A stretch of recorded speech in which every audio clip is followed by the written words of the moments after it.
Ika-46 na kabanata. Kasama natin ang Diyos. Ang Diyos ang ating kanlungan at kalakasan.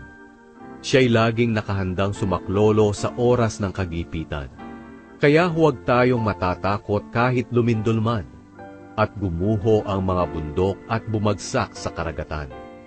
Humampas man at umugong ang mga alon na naglalakihan, at mayanig ang kabundukan. May ilog na nagbibigay ng kagalakan sa bayan ng Diyos, sa banal na tahanan ng kataas-taasang Diyos. Ang Diyos ay nakatira sa lungsod na ito, kaya hindi ito magigiba. Ito'y kanyang ipagtatanggol sa kinaumagahan. Nagkakagulo ang mga bansa, bumabagsak ang mga kaharian. Sa sigaw ng Diyos, ang mga tao sa mundo ay parang matutunaw sa takot. Kasama natin ang Panginoon ng hukbo ng kalangitan, ang Diyos ni Jacob, ang ating kanlungan.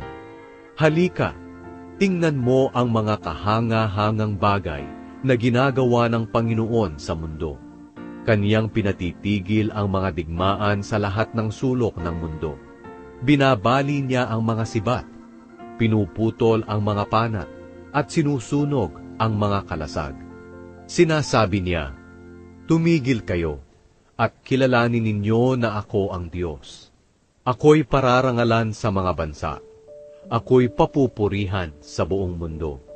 Kasama natin ang Panginoong makapangyarihan, ang Diyos ni Jacob, ang ating kanlungan.